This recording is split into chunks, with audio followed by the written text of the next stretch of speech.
here is the thing from a big picture perspective about Ron DeSantis. He is a talented person. He succeeded in life. He was good at sports, even though he doesn't strike me as particularly athletic. But he was a good at sports, good at baseball. He played college baseball in the Ivy League, which is something. And he got into these Ivy League schools, and he got a law degree. He worked as a JAG officer in the military. There seems to be a lot of reason to believe that he was involved with some very untoward stuff at Gitmo. This is in 2018. He was actually bragging about forcing people to go off hunger strikes. And I can actually play a video. It's a David Pakman video, in fact, where he just puts up what he said about those things in 2020 and what he said about in 2018. So he's a kind of hollow man, so to speak. You don't know who he is. He was a Bushite for the 2000s. By 2015, he became a Trumpite. And in this famous commercial, he was just leeching off the Trump movement. You saw this ad where he's reading The Art of the Deal to his children, and it's just kind of obsequious and bizarre. Let me just play some of these things so we get a taste for what I'm talking about. Everyone knows my husband, Ron DeSantis, is endorsed by President Trump, but he's also an amazing dad. Ron loves playing with the kids. Build the wall. He reads stories. Then Mr. Trump said, "You're fired." I love that part. He's teaching Madison to talk. Make America great again. People say Ron's all Trump, but he is so much more. Big league. So good. I just thought you should know. Ron DeSantis for governor. That strikes me as totally bizarre. And well, I mean, maybe this is just interesting rhetoric, but it's saying the opposite of what it's saying. So it's basically saying some people say he's all Trump, but he's so much more. But the actual visuals and jokes are claiming that he's nothing other than a MAGA tard or Trump sycophant, etc.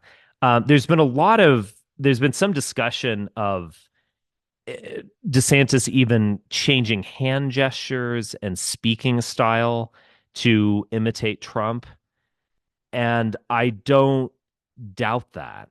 But then, the odd things occurred in 2022 when, Trump is getting indicted.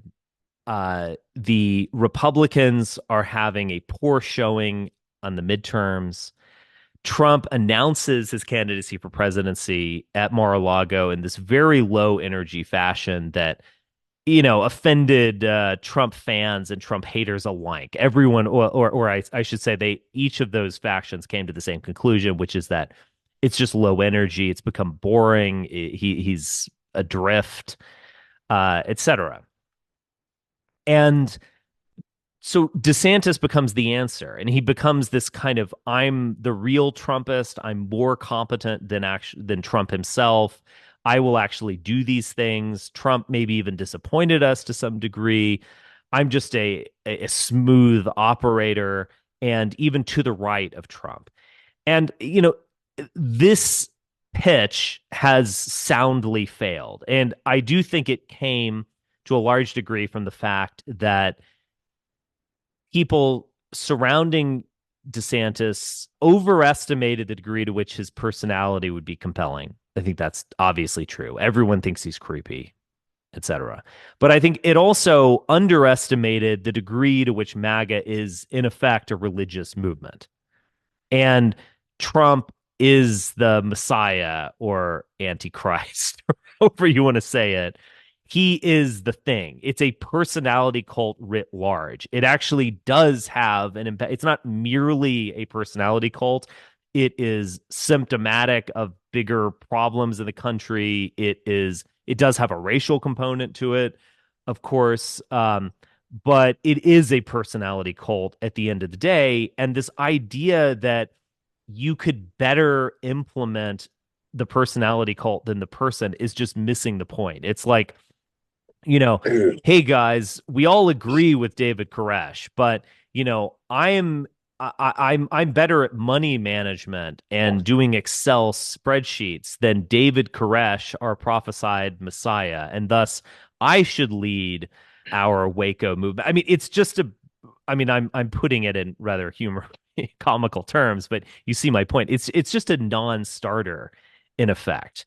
Trump's the Messiah. So he's just misunderstood the very nature of the movement. But um I think there's something deeper going on, and this is what I wanted to talk about. So this is a very personal aspect of DeSantis, and it's something I'm not an expert in, but I've been reading up on recently, and that is that we really are dealing with a psychopath, and I think that's fascinating, in its way, but I think it really is telling, and I think we're also dealing with a particular type of psychopath in the form of Ron DeSantis.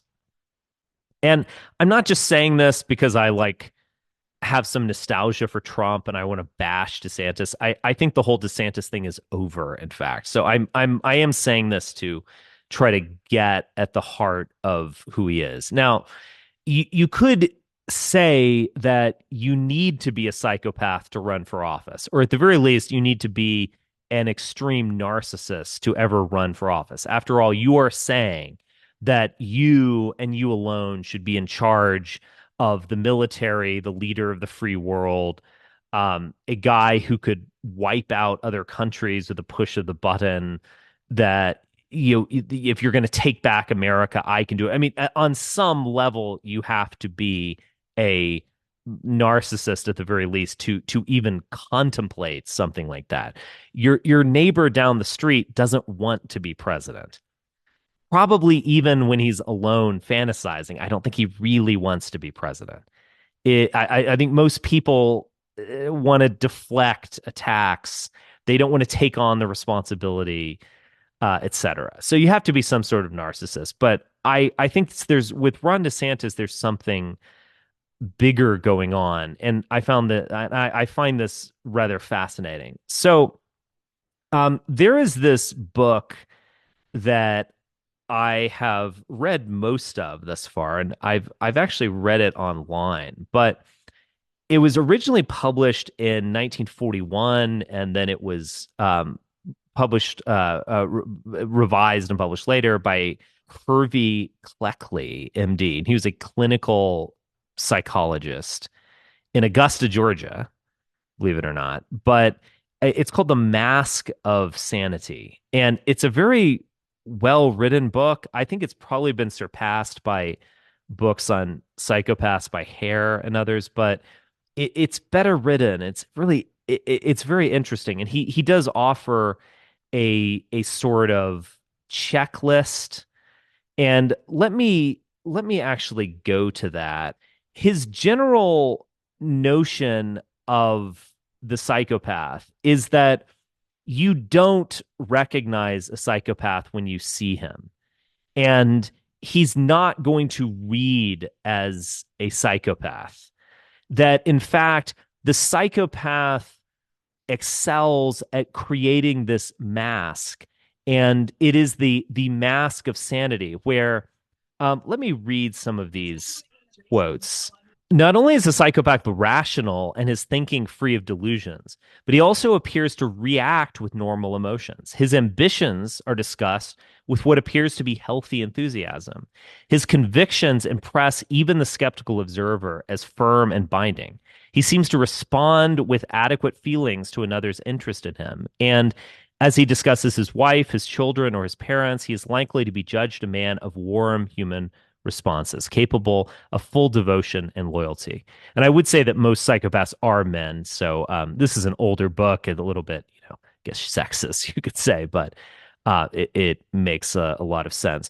Regularly, we find in him extraordinary poise, rather than jitterness or worry, a smooth sense of physical well-being instead of uneasy preoccupation with bodily functions, even under concrete circumstances that would, for the ordinary person, cause embarrassment, confusion, acute insecurity, or visible agitation.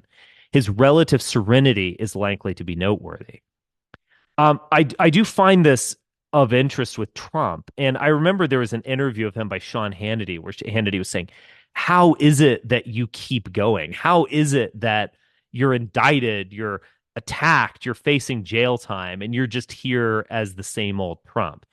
And maybe one answer to that is that we're dealing with a psychopath.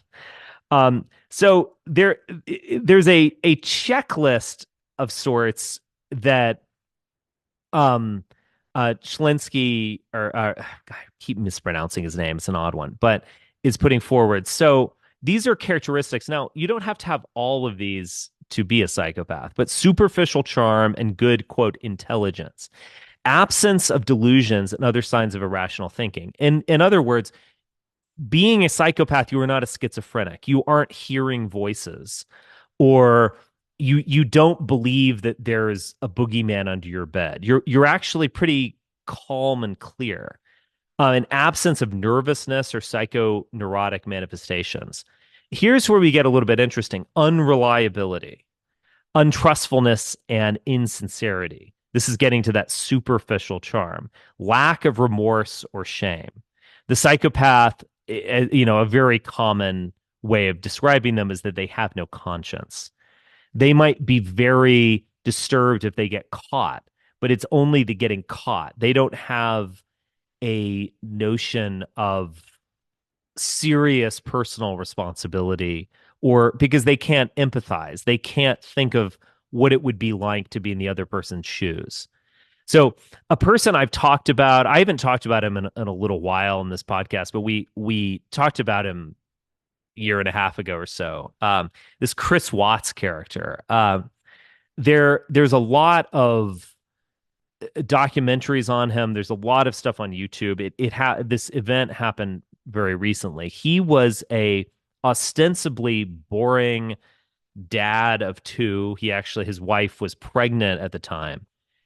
He worked at a oil refinery, I believe in Colorado is where it was. And again, what's remarkable about him is how unremarkable he is. He's just boring. He doesn't have a criminal record. He probably at his job was actually quite reliable. He began dating this woman, and they had a hot and heavy relationship for a few months. And then his wife, who had gone out on vacation, came back, and we don't know exactly what happened in terms of the timeline, but he murdered his wife. He murdered his two daughters, and, effectively murdered his unborn child while murdering his wife. And he took them out to bury them in unmarked, shallow graves at his workplace. I mean, it is easily the most disturbing thing you could conceivably imagine, basically. And afterward, the next day, he was all smiles. And he went on the media, I don't know what happened, can you help me out? The police are being so good and cooperative. And these interrogation videos of him are bizarre. He will confess to things that aren't crimes. Like he'll confess to having an affair to almost like get the police on his side, or to it kind of reminds me of like when you're speeding on the highway and you get pulled over, and the cop asks you, how fast are you going? We're like, oh, I was going 67 miles per hour, 2 miles per hour over the speed limit, but you're actually going 75 or something. But it's like this false confession of a crime that's not the real thing. He would do this, and he claimed various things of my wife murdered the children, and then I killed her in revenge, which he seemed to pick up from a plot of a movie. And he also is just a lie. He'll confess to crimes, but they're not the actual crimes. He gets very disturbed and worried when he feels like the walls are closing in. So there's some videos of him like putting his hands up in the air and getting overheated and all these sorts of things when he knows that the cops are on his case. But there's no sense that what you did is beyond imaginable for most human beings. It's just something that is impossible, in fact, for a normal person to do something like that. And he has no awareness of that because there's no there. There's maybe a sense of self-preservation. I think there's definitely a sense of self-preservation, but there's no actual self that he can turn to. And there's no ability whatsoever to put himself in someone else's shoes. Empathy in the most basic sense. What would it be like to be you? What would it be like to be my daughter? He can't even do that. But he's not the most intelligent, certainly not the most charming. He's not Hannibal Lecter by any stretch, but he's able to mimic people. He's able to say what other people say. He's even maybe able to mimic their facial expressions. And thus for I think he was like 35 years old or so. For more than 3 decades, this actually served him well.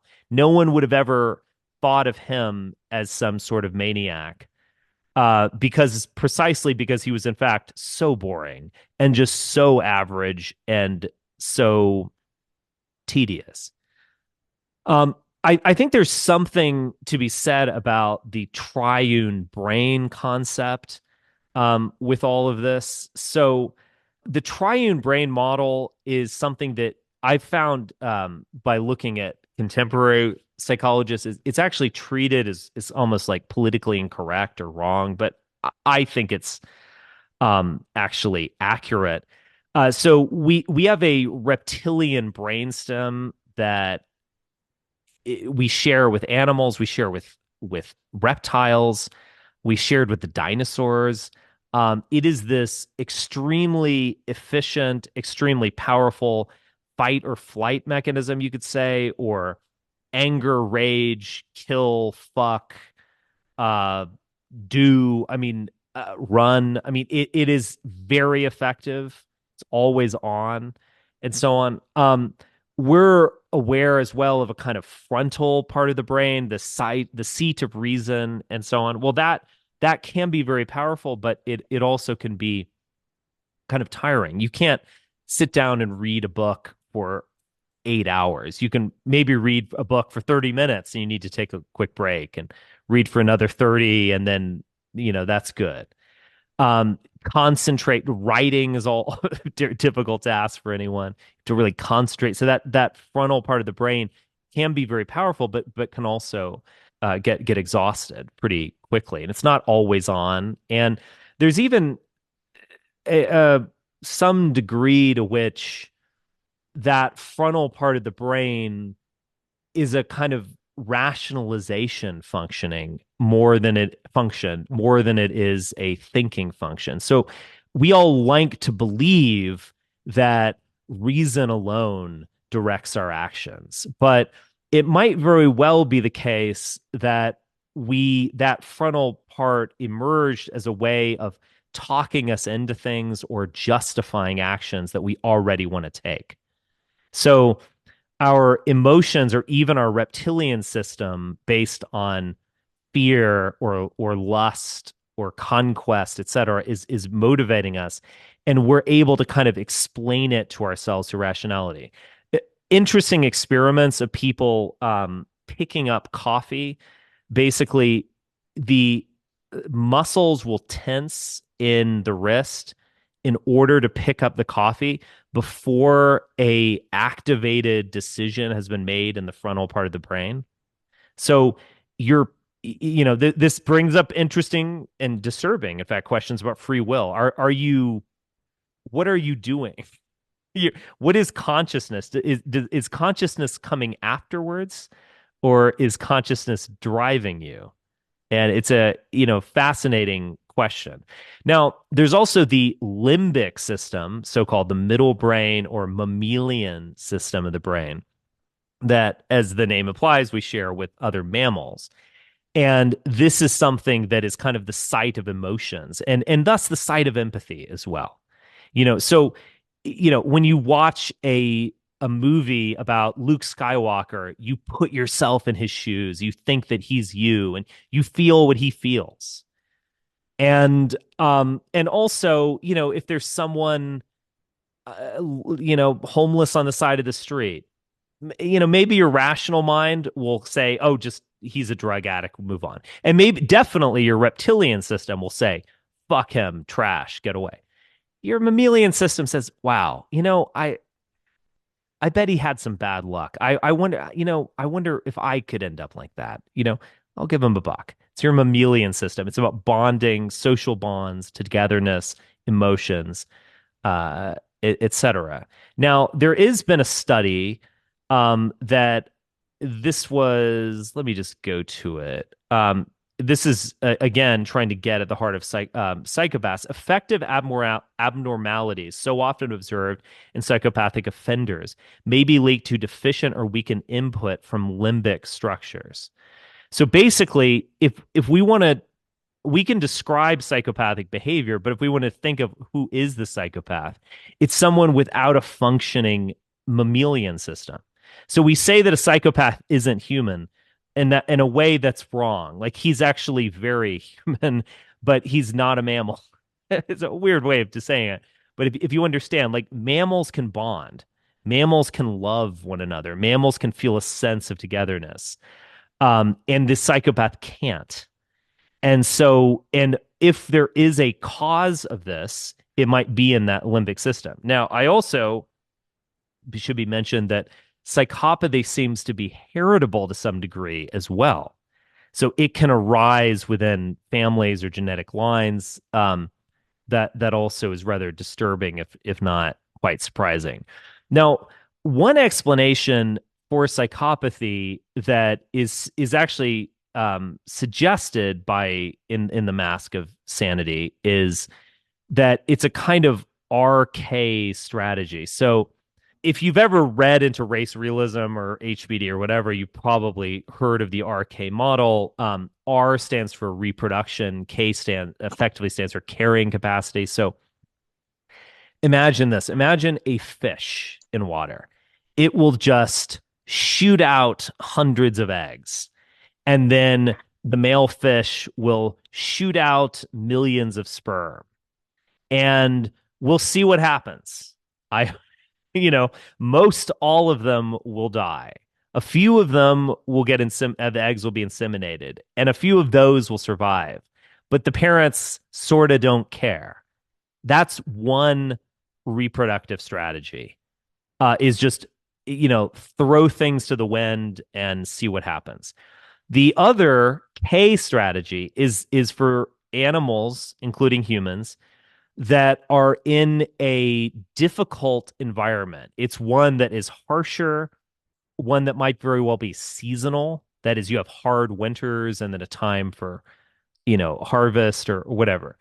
And so your strategy, you can't just, fuck everything that moves or throw your eggs out there and let them be inseminated or something. You have to care for your young, you have to raise your young, you have to kind of plan for the future, etc. So that is the K strategy, and it's all on a spectrum. So in the animal kingdom, oysters or fish are extreme R strategists, whereas humans are extreme K strategists. Within the mammalian family, rabbits might be extreme R strategists, whereas humans are extreme K strategists. But even within humans, you can say that people's RK differences between races can be extreme, etc., and individuals.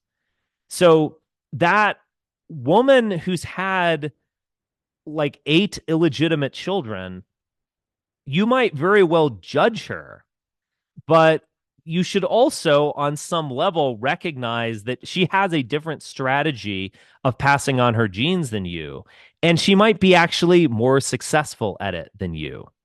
You with your one child or no child, she with her 8 illegitimate brood. To each his own, you could say. Now, what does this have to do with psychopaths? Is not the psychopathic personality maybe successful when it comes to not caring, in a way, kind of hating other people and just being sexually deviant because, who cares? I just want to, I'm a psychopath. I want to go, fuck a bunch of women, get them pregnant, leave them, change my name, flee the country, etc. That's a kind of psychopathic reproduction strategy. But again, is that successful? Well, it can be. So there's that. So it's a kind of extreme R strategy. Now, going back to Ron DeSantis, these things don't really fit with Ron DeSantis. He has what is it, 2 or 3 children with Casey, so he is not he has very strong impulse control. As I was saying, I don't think he has a lot of superficial charm because he's just simply not charming. But he does have some degree of charm. I think his personality kind of appeals to a certain American type. He is straight down the middle, etc. He definitely does not have delusions. He might have a few inner narcissistic delusions of grandeur. He also, I think the lack of remorse or shame is very significant with him, in the sense that when he's criticized about something, he will attack the person who asked him the question or claim that they're adhering to some pre-existing narrative, and he won't take seriously the question that's asked. I can play an example of that. Does anyone have any questions about what I'm saying, or have any additions? Yeah, I would just highlight the difference between affective and cognitive empathy. Okay. So, on a spectrum of affective to cognitive, psychopaths and autists are actually on polar opposites. So, in the case of an autist, you have someone who doesn't actually lack affective empathy, which is to say that if they actually knew what you were feeling, they would feel it too, but they just don't Interesting. understand you, whereas the opposite, which is the psychopath, is actually exactly that. It's the opposite. Like they know what you're feeling. It's not that they don't know, they're not clueless. They just can't feel it. So there's multiple types, and it turns out that those who can't turn that empathy on, it seems to be that it's more caused by things like in utero events or natal trauma, that sort of thing. That or just later in life, maybe you're a soldier, you get a head injury, something just goes off with you. But there was a recent study. Well, it's not all that recent anymore, but it showed that actually they can turn it on and off, and meaning those who are genetically this way and they haven't actually suffered from any injuries or any traumas.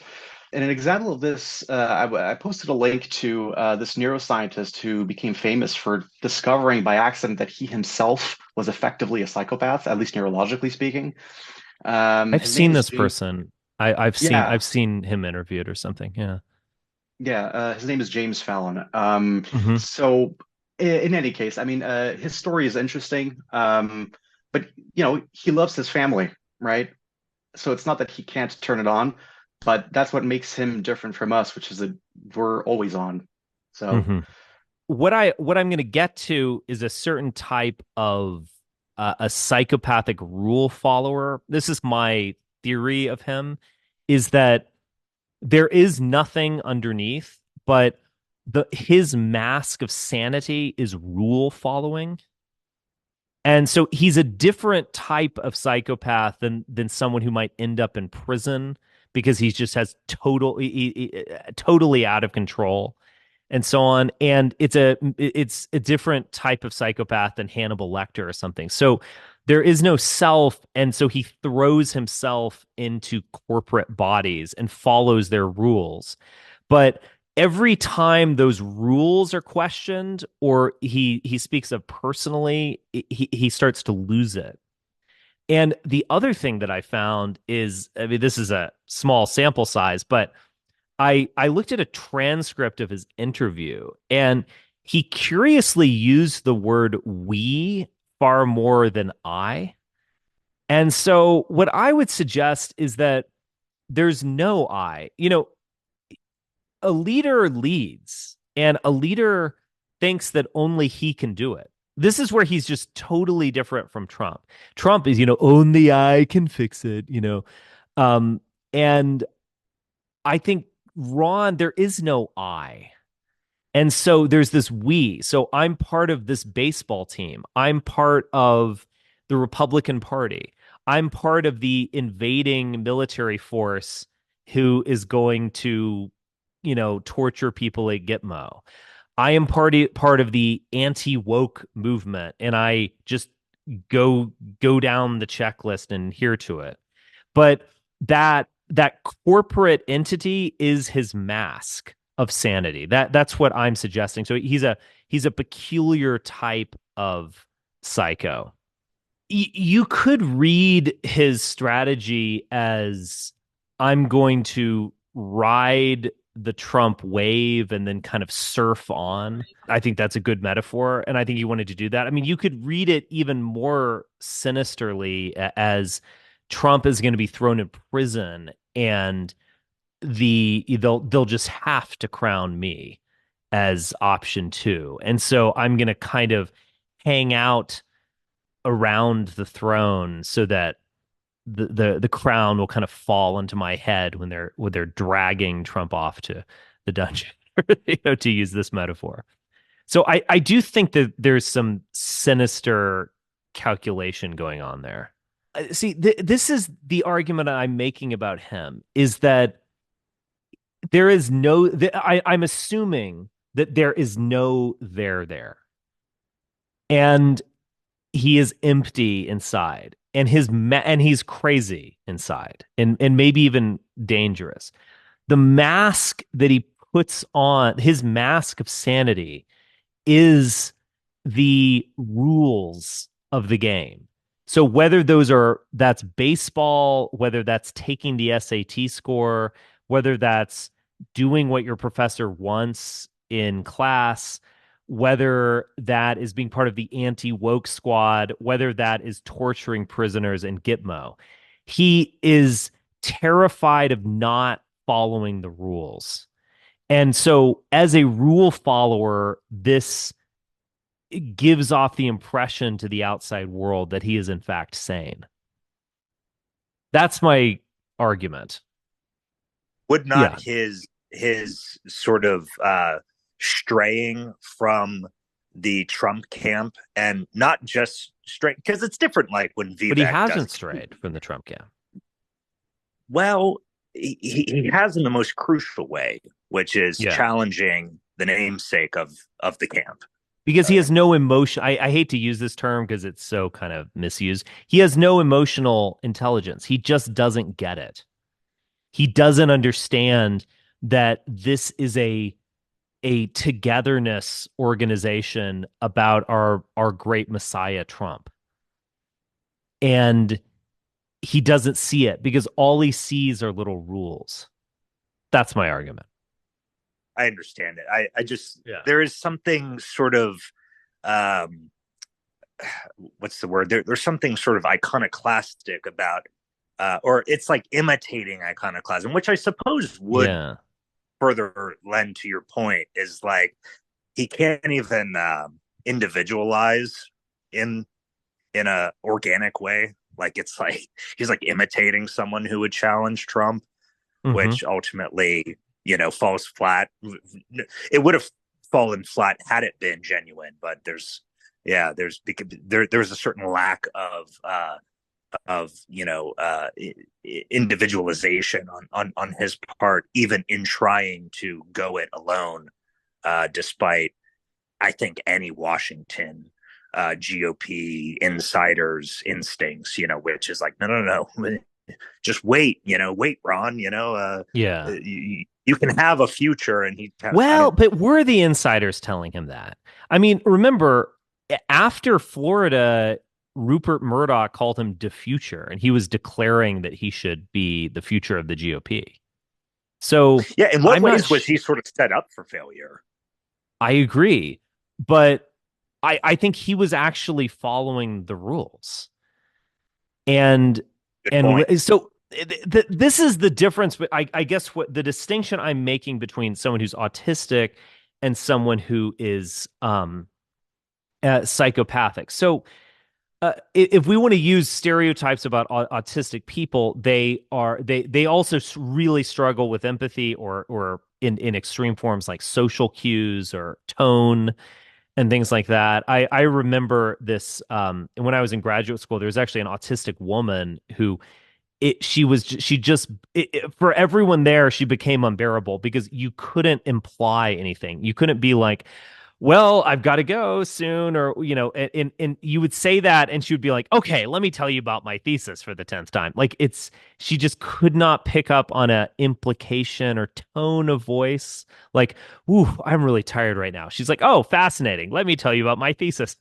And it was funny. I was just in this bookstore here in town the other day, and this just raging autistic man who I think was kind of good-hearted. He's just loudly talking to the staff while they're trying to work, and he's going into all these stuff, and they indulge him, and it becomes kind of sad, I guess, and a little bit funny, but just no sense of other people. It's sad. If you're a politician, you're inherently a performer. I think it'd be very difficult to be like have full on Asperger's or something and be a performer on this level. If you're a politician, it's about you. And what I find fascinating again is this mimicry, which I don't think is autistic. I think an autist or someone who's even like solipsistic is kind of living in her own mind and thinking about things rationally and so on, is just kind of tuned out from the world. Ron is tuned into the world, and he is mimicking the world. He is mimicking Trump's hand gestures.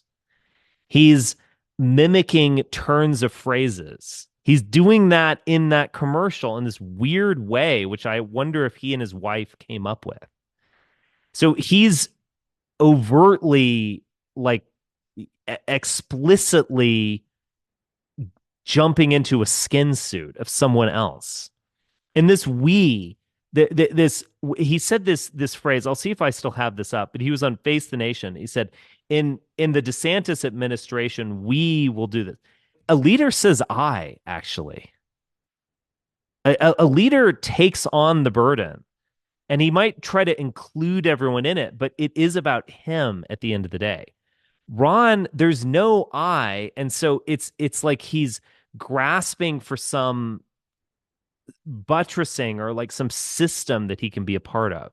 I want to play this video, and then I'll play another video about torture at Gitmo, but this is pretty interesting.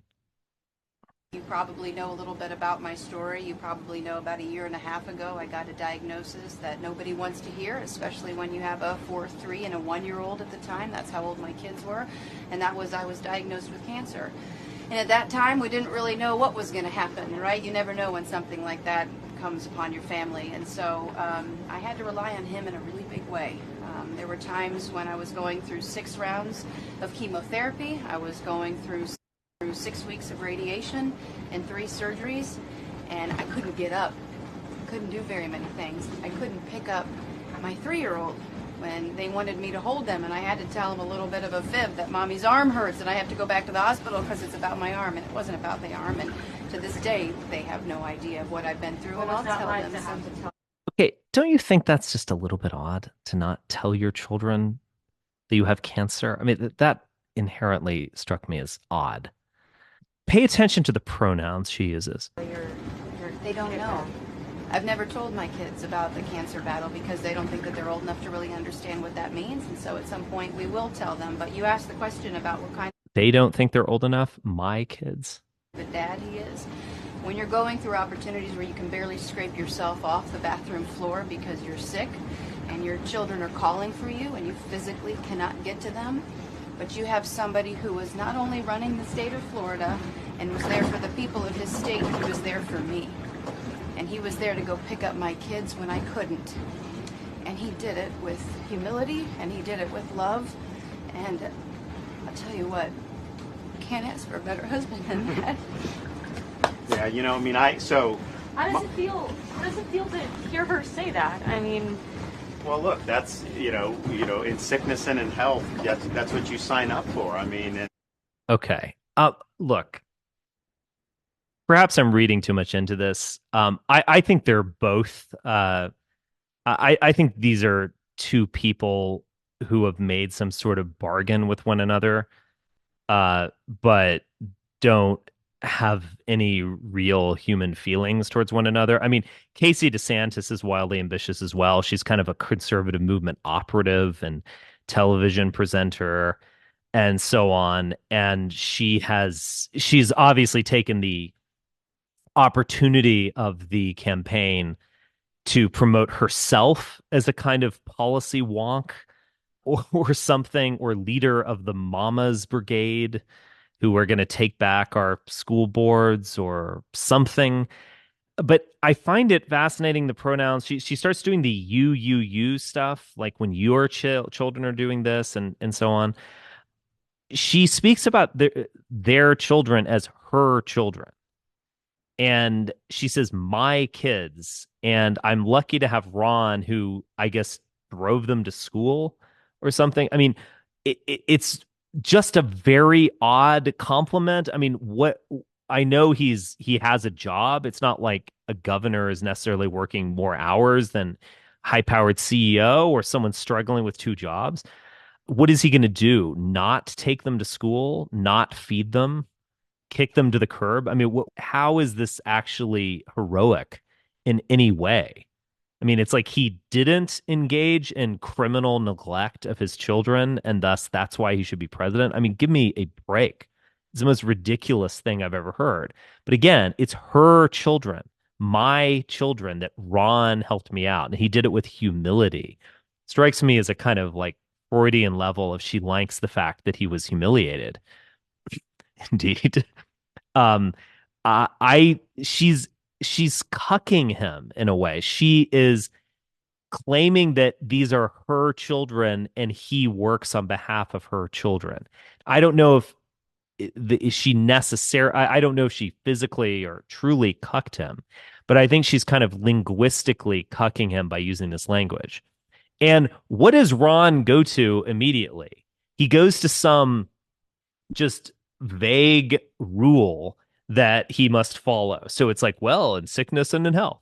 So he doesn't have any emotional connection to either Casey or his own children. He just goes to some cliched maxim about what a marriage is.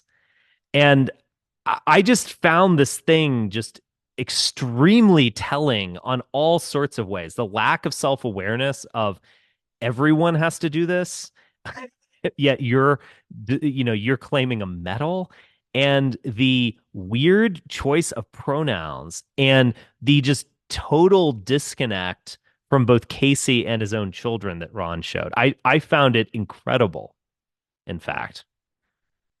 Could I have been there with Jesus's disciples? I mean, these are people who, Peter's just fishing one day, and all of a sudden, this guy comes up to him, catches all the fish, and says, you're going to be fisher. I want you to be a fisher of men. Come with me. And so these guys all went out, and they dedicated their life to spreading the gospel. And they all were killed for, they tried to kill John. John ended up, being able to survive. But I mean, the intent was to put him to death too. And, to talk about what that was like, talk about what their impressions are, what of that. I look back at that and would love to have been able to be there with them. Could I have been there? Does this person have any knowledge of the meaning of the Gospels? I mean, this is another thing of this, what is talked about in the Mask of Sanity is just a total lack of insight. And that includes empathy in the sense of understanding other people, but it's also a lack of insight, you could even say intellectually, where you your takeaway from the Gospels is, oh, well, he was just fishing, and then this guy came up to him, and we spread the gospel. What does this mean to you? Like, what are the Gospels? What is this? You are just repeating like cliches about the story of the Gospels, and you know that Jesus is popular, and thus you're saying, I want to be there with Jesus. There's just something so incredibly shallow about his, again, response to everything, to his wife, his children, Christianity, etc. When asked about this former Guantanamo Bay detention center detainee who has claimed that DeSantis observed when he was being tortured. Now, DeSantis for a long time has been saying, no, I wasn't in any position of power at the time or whatever.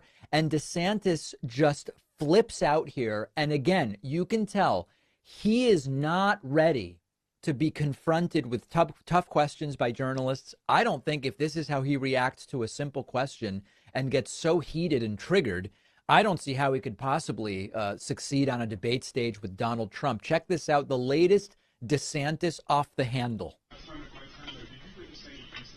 No, none of all that's BS. No, totally BS. Yeah. Say you were present during those meetings. Is that who said that? Detainees have told us. How would they know me? Okay, think about that. Do you honestly believe that's credible? So this is 2006. I'm a junior officer. Do you honestly think that they would have remembered me from Adam? Of course not. They're just trying to get into the news because they know people like you will consume it because it fits your preordained narrative that you're trying to spin. Focus on the facts and stop worrying. Attacking the person asking the question about newsworthy claims that have been made is not going to get you a lot of supporters in many circles, including Republican circles. A better thing to do would be to answer the question substantively. The problem is that in 2018, DeSantis also was asked about this, and he sure made it sound like he was very much involved in what was going on at Guantanamo Bay. In a facility, so it's limited, but some of the things they would do hunger strikes, and you actually had 3 detainees that committed suicide with hunger strikes. So everything at that time was legal in nature one way or another. So the commander wants to know, well, how do I combat this? So one of the jobs of the legal advisor would be like, hey, you actually can force feed. Here's what you can do. Here's kind of the rules of that. Wow, he certainly seems to know super specifically the exact number of people that were subjected to this, that, or the other thing, and says he was weighing in with opinions about exactly what to do. So during the feeding, a group of... that's the guy. So this man made the claim that he was in effect tortured in Gitmo. I think he said he observed Ron DeSantis and he observed like force feeding techniques. I don't even want to opine on, the Iraq War, the war on terror. Should you force feed someone who's on a hunger strike? Was there, ill treatment, torture, all sorts of terrible stuff going on in Gitmo? Of course there was. I mean, I don't even want to go into that. Again, what I'm focusing on is just the personality quality to this, and basically Ron's rule following. So when he's following the rules and everything's going well, it's kind of like, well, yeah, I mean, we could force feed them. It was fun. Yeah, all these detainees, etc. War on terror. Let's go. Then the second he's questioned about it, it's like, those are just your pre-existing narratives. He's projecting his own way of thinking, own way of being, of rule following and focusing on pre-existing narratives onto other people. But anyway, that's all I wanted to say. These mask slipping moments where he's had these weird facial expressions, these creepy smiles, this almost like he's forcing his lips open to smile at debates. I do think this is indicative of someone who does not have a functioning limbic system. And he doesn't want to actually smile. He has resting psychopath face, which is a frown or a sneer.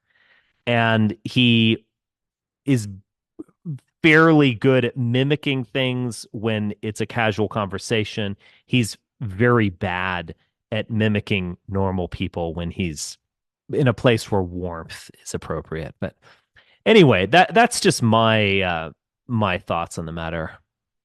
A rule following psychopath, a kind of boring psychopath, you could say, but a psychopath nevertheless.